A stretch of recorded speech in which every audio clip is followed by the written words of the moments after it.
For what purposes does the gentleman from Texas rise? I ask unanimous consent to claim the gentleman's time. There being no objection, it's so ordered. Thank you, Mr. Speaker. The gentleman is recognized for 5 minutes. Mr. Speaker, our government has been mismanaging medical care for more than 45 years. For every problem it has created, it has responded by exponentially expanding the role of government.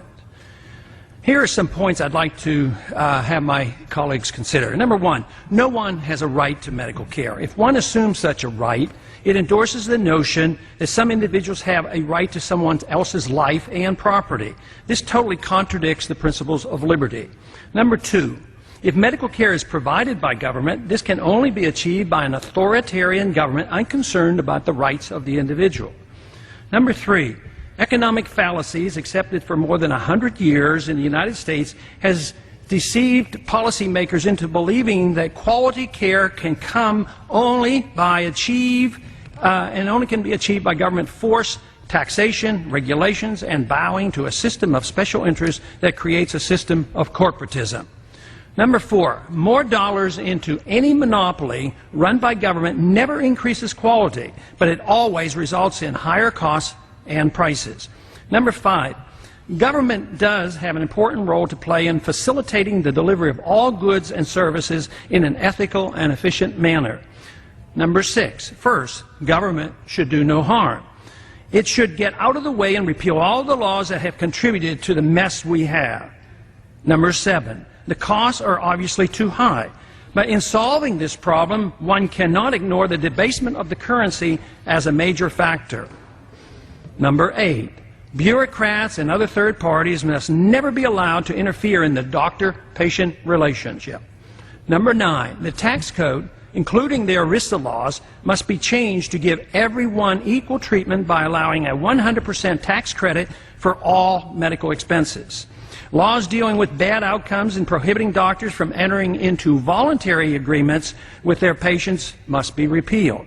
Tort laws play a significant role in pushing costs higher, prompting unnecessary treatment and excessive testing.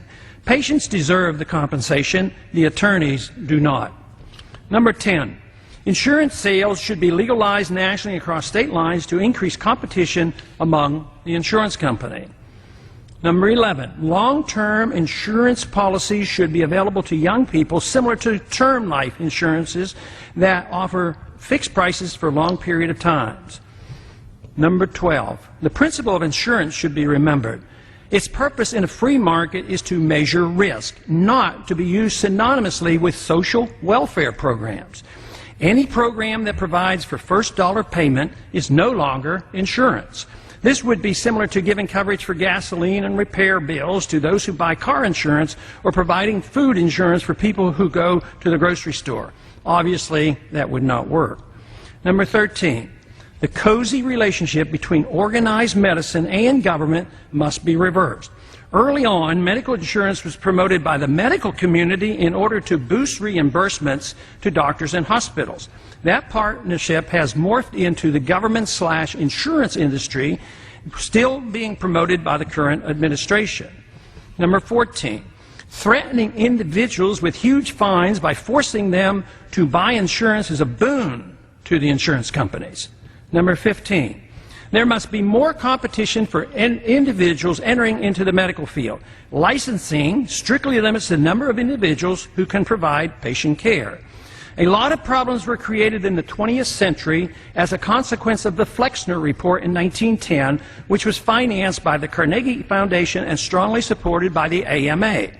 Many medical schools were closed, and the number of doctors were drastically reduced. The motivation was to close down medical schools that catered to women, minorities, and especially homeopathy. We continue to suffer from these changes, which were designed to protect physicians' income and promote allopathic medicine over the more natural cures and prevention of homeopathic medicine. Number 16, we must remove any obstacle for people seeking holistic and nutritional alternatives to current medical care. We must remove the threat of further regulations pushed by the drug companies now working worldwide to limit these alternatives. True competition in the delivery of medical care is what is needed. not more government meddling. And I yield back the balance of my time. Mr. Towns of New York.